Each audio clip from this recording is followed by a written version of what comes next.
Hello and welcome back. So, last episode we did a little bit of cleaning up around here on our little peninsula. We made things look a little bit better. And this episode, like I said last time, we're going to be going to the end for the first time, beating the ender dragon, looting the end for all its good stuff, for shulker boxes and elytras and good stuff like that. I haven't actually done most of that stuff. I haven't played through Minecraft to the end and gotten like the elytra and shulker boxes, at least since they were added. I did it originally way back when it was just the ender dragon, but getting all that other stuff is kind of new for me for survival. I've seen other people do it, but I haven't done it actually myself yet, so that should be fun. I'll show a little bit of the highlights of it. We won't go too depth into my adventure because it'll probably just be a lot of walking around exploring. But after we've done with that, we're going to be building a slime farm today, which, according to this map generator that I use, it's online, it shows slime chunks, so hopefully that's reliable. And it shows that there's some slime chunks over there in that direction. So I was looking for 4 chunks together, because that's obviously the most optimal, I think. But the generator that I'm using doesn't show 4 chunks together in quite the area that we want, but there are 3 over here. So there's like an L shape there, and then there's like another L shaped over there, and then there's like one kind of off over a little bit. So we might be able to be sitting in the middle of that, getting both of those like 3 L shaped together, and even that one off to the side, all part of the farm together, and then we could get lots of slime. I don't know how well that would work, or if it would even work, or what the heck, but I'm gonna try to do it, and I'm probably gonna create something that's kind of my own design. I don't want to just copy someone else's. From the wiki, I understand that slimes like to go towards either iron golems or snow golems.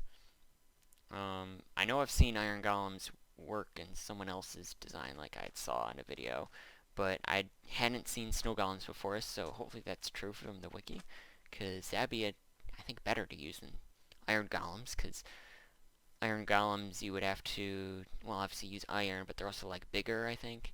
So you'd have to have more space for them, and I don't know, I think snow golems might be a little bit better. And we'll probably push them around with water or something. Um, we'll probably make them kill automatically. I'm thinking that's what we'll do, just so that we don't have to be sitting down there killing them. Like, if we want XP, we can go over to our mob grinder over here that we set up for XP. But I think this will just go automatic. So, and because it's so close to our area around here, it should be working all the time. So we should be able to go over and just get a bunch of slime, which will be awesome.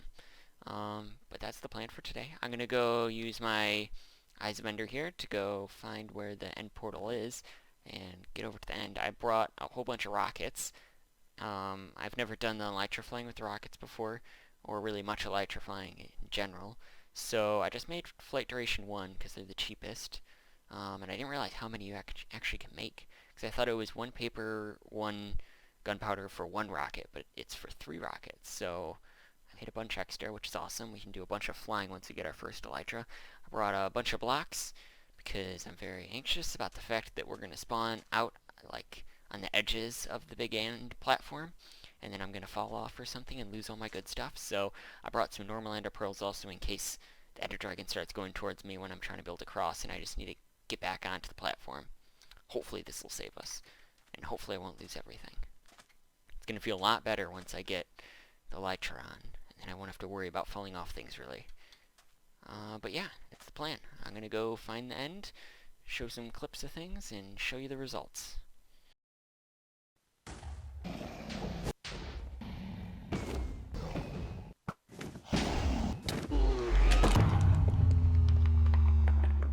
And I am back after my adventure in the end.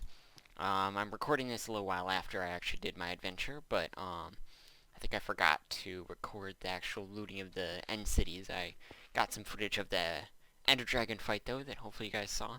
But I'll just show you kind of what I got. The most important thing probably is the elytra. I also got mending and unbreaking on it now. And we also got some purple blocks with end rods, some endstone stuff, some of the coarse fruit pod things to make some more of the purple stuff if we want, which is cool. Then also, in my ender chest over here, now we have some shulker boxes. I only ended up looting 1 end city, so this is how many I got from that 1 end city with my looting sword, which is pretty good. I guess I could have explored more, but I didn't really feel like it, and it's pretty cool. Also, to get the unbreaking on my elytra, I had to get another villager guy over here, and it gives us unbreaking now, which is cool. And then we also got another guy over here that now gives us sweeping edge, because I was missing that on the sword, and it's very nice to have when you're killing monsters down in our mob farm for the zombies that aren't on half a heart. So that's pretty cool. Then I also added mending to my other tools and everything, so everything should have mending now. And everything should be pretty fully up on what they need. I think the only thing is thorns is what I could have on my armor, but I don't need that. But what I want to do for the rest of this episode is to go create a slime farm. I think I said that at the beginning. It's over here. Some L-shaped chunks that I want to go build it at. I think I might just do 3 of the chunks that are in an L shape instead of the multiple that I was talking about. And then if that isn't good enough, then we can expand it or whatever. And I was looking online at the wiki, and some other designs that people had made. And so how you kind of attract the slimes to fall off, right, is the wiki says either snow golems or iron golems, but people seem to be using iron golems, so I might just use that myself if that's like the standard. And I guess they only do like a 16 block radius, which, because it's a radius and not like a square, if you put them at the edge of where the chunk is, you still have to bring them a little ways away from the chunk so that the slimes can fall down into a hole, which means that you're never going to reach the full chunk with the iron golem's radius, so we're either going to have to put down multiple iron golems or not have the full spawning capabilities that we could have, or I don't know, we're going to have to figure it out. But I'm going to start clearing out some space down there at least for where we're going to do it. Probably clear it out in whole and then put some slabs there instead of full blocks, just so that the underside has like just half a slab so they can drop or whatever. I don't know. It'll make sense once I start doing it. But that's what I'm going to go ahead to right now. And I'll bring you guys back when I've got a finished design and a more thorough idea of what I'm doing. So I'm finally done with the slime farm. I'm down here at the collection area. I've got kind of a wonky way to get back up, but I'm going to start down here by showing you what I got. So we got magma blocks down here that are actually killing the slimes that you'll see above in just a second. Then we've got this hopper minecart going underneath, going back and forth, and then comes up here to a collection system, so it just stops right there when the minecart has stuff in it. Then once it's empty, it goes out. Here's a little contraption. It's pretty simple, standard kind of unloader system. Then we got 3 chests. I made it go as far down as I could. I guess I could have made the rails go up more if I want more chest storage. And then we'll probably add like a ladder or some other tunnel or something coming up on this side. But for now, the way that I got out is coming over here. That gets into the first floor of the spawning area. So as you know, slimes can spawn at any light level, as long as it's in a slime chunk, and below Y40. So I'm lighting this all up so that only slimes can spawn here. Then we got iron golems that they're attracted to within 16 blocks. So this is from the center block there where the glass is, all the way over here is 16, and then 16 going in the other direction. And because it's a radius, I went to like a radius maker, circle maker thing online. It just turns circles into blocks. So that's how I got this circle shape. So hopefully Minecraft's code is the same there. If I miss out on a little bit, I'm pretty sure it'll be fine. But that's why I cut off the corners of these chunks, is because of that. And I think those 2 chunks over there are also cut off by like a block or something. Whereas like this chunk isn't, I don't know. But I had to cut off a little bit just to make it a complete circle. But that way things won't spawn off in those corners and then not get see the golem. Now they'll, wherever they spawn, they will see the golem. And then you can see here we put slabs here. So it's 2 blocks and then a half, which is enough for even the big slimes to kind of hop their way over. I was looking at an Il Mango farm, which he's known for making very high efficient farms. So I definitely didn't do exactly what he said, because he said to, like, you know, clear out the whole area around and not even go up all the way to Y40. He said, like, keep it below Y30 and all this stuff just to make sure that they only spawn in that certain area and blah blah blah. But that's if, like, you're clearing out the whole area and everything. So mine's not going for max efficiency. probably never will because there's caves around and stuff. So I didn't do the below Y30, or I don't know what he did. I just went up to the max level that slimes can spawn at, which is good for me. So I kind of got from his design that the golems, if you put them where their head is at the same block as the slabs, right? The slimes underneath here, like down here if they spawn, they can still see the golem's head, so they're attracted to him. And then the golems one layer up will see the exact same golem, but see like a little bit lower down, but they can still see the golem's head, like that. So both layers, the slimes are attracted to the same golem, so you only have to put a golem every 2 layers, which is kind of cool. And then also, because we got them so compact here, where they're only 2.5, we got to fit a lot more layers in here. I think we got 11 layers in all, 11 floors. So that means 6 golems. We got the little magma block area a little bit lower. I don't know if we needed to do that, but that way it kind of guarantees that once the slimes get in there, they're not hopping out for whatever reason. They're not hopping all over the place. And then obviously slimes that fall up high will just kind of die naturally. The magma blocks for the ones that aren't falling from great heights. Anything else? I don't know. I got a little torch design that I was using. So besides having the circle, right, for the torches, I kind of put them on all the corners around like this square where they fall, and then I put them 4 blocks out, or 4 blocks in between. So it's torch 1, 2, 3, 4, torch 1, 2, 3, 4, torch, and then same with this one. 1, 2, 3, 4, torch.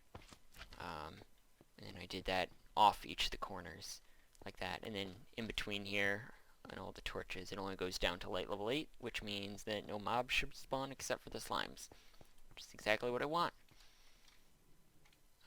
Yeah, so I got to do a little bit of, I guess, making like a tunnel or an elevator or something down to the slime farm collection area. And because we're close enough to spawn, or where my base is, I should say, it should be working, I think, while I'm at base, or whenever I at least get a little bit closer. We can actually go see how close it is, if you're wondering. So I don't know if it'll affect our mob farm rates. It's still a little ways away, so I don't even know if mobs are spawning over there. I think I might see a zombie. Yeah, that's a zombie. So it is still working over there, which means that if we're at the mob farm, we're getting slimes. But that also means if we're at the mob farm trying to get a lot of mobs, we're also getting slimes over here, which is lowering the rates of that. But it's fine.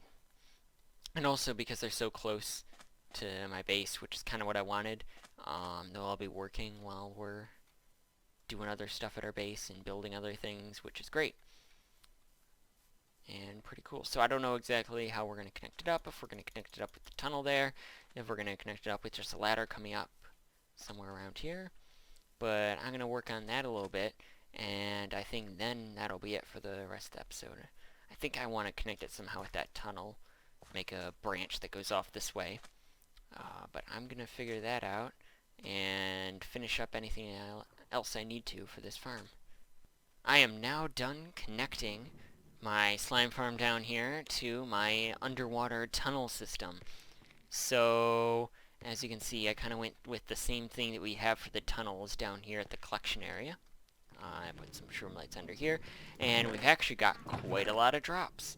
So, I don't feel like I've been on here for that long, but I guess I really have, because I had to farm up a bunch of these warped stems, which take quite a while, because they're, you know, not like planks, they're the actual like wood block types. So that took a little while, I guess. So I guess I have been on here for a little bit. But, I don't know. It still feels like quite a lot for that amount of time, so I guess it's working well. And we're definitely never going to need all of this, but now we do. So yeah, that's just coming in from behind. The collection is like right behind the wall over there, in that direction. So the hopper minecart comes up over there, then it filters over into this, and then all the slimes are just over there. So all the slimes have definitely gotten spawned while I was at the main base, which is awesome. So this will keep on working while we're doing other things at the base. And we've got a simple drop shaft over here, down into water for down, and up over here we got a bubble elevator. I also hid some lighting into these bushes. These little like plotted plants. Sorry, I cannot speak. Before I did this in the same way in the hallway up above, but I had podzol there because it was more planted, but this time I wanted to let the light through, so I just put some more bushes down, and you can barely tell a difference when you're just looking at it, that there's actually lights under there. And the trapdoors don't actually stop the light either, so it's really cool. Yeah, this gives off the full light of like a, a glowstone, or I guess in this case shroom light, but with it being decorated nice. That's pretty cool. If we head on up the bubble stream, we find this is where our path is now. So we've connected up all the way down over there. I haven't really decorated the sides of the path like I did with the benches and such. So maybe I'll decorate with benches and bushes and whatnot a little bit later on. I think I'm going to probably leave a lot of this glass area kind of open because I like being able to see out more. So probably not put any benches or whatever in here. But I did put one bush over here, and that was because I have these lights in the wall, right? That's how I light up the hallway. But I couldn't put the opposite light from this one over there, so it was too dark. So I put another bush light over here in the corner to light that up. So that's pretty cool. If we head on down this way, we can see how the tunnel just connects. I mean, it just goes in through. Pretty nice. So I did a little bit different of an underwater tunnel than I did over here. I continued the theme we had in this one, but all the way down with glass around it, right? So it's the same width. And then instead of having carpet all the way along the edges, I did the same andesite we have been doing, but then I put carpet over some glowstone every so often blocks to make sure it's all lit up. So it does look a little weird where you can see all the bumps along the side, but it has mostly the same color as the andesite and mostly the same texture even, really. So as far as that goes, it's the closest match we can get, and the least obvious way to put lights into this hallway without obscuring something. So it's, I don't know, it's pretty good. So I'm probably going to convert the tunnel over here, over to the mob farm, to be the same as this. So we're probably going to replace the ground here with the warp stems, get rid of all the carpets, and just put it over the glowstone as we go. Increase the height to make it 4, like we have with the other tunnel, so we don't have this, like, bang your head into the top of this every single time. Yeah. I guess I'm probably going to end this. I thought we were going to go this way a little bit, but I don't know. Probably just block this off. So those are probably some things I'll do in between episodes, just because it's cleaning up some things and turning that other tunnel to look a little bit better. But in the next episode, I think we're going to just do some decorating of around here. So far we've got this very modern looking tower over here. We've got these very modern looking tunnels. We haven't decorated the sugarcane farm, so maybe I'll expand that and then decorate it or something. Maybe make an actual like concrete converter instead of this janky one that I keep on building. Maybe make an actual thing for that, and decorate that a little bit wherever we decide to put it. And then we've got this church building that we've been using as our house. And while it has the same color theme, it doesn't really have the same building theme. Everything else looks very modern, whereas the church building doesn't really. So I think we're going to have to do something about that. I don't know what exactly. And then also this bridge is also kind of older looking along with this path. So I think I like the modern theme a little bit more. That's why I continued it with the tunnel down there. So I think we're going to kind of renovate this area to look a little bit more modern. Maybe make a lighthouse or something. We could make it either over here or over above where the slime farm is or something to add some decoration. Maybe add some other buildings or something. I mean, I'm probably getting too ambitious for just one other episode that we're going to do. But next episode I'd like to do a lot of building and thematic work, so we can make it all look a little bit more modern instead of whatever the hell this is, because I don't know what that is. But until then, I'm hoping you're having a good day, and continue to have a good day. Bye-bye.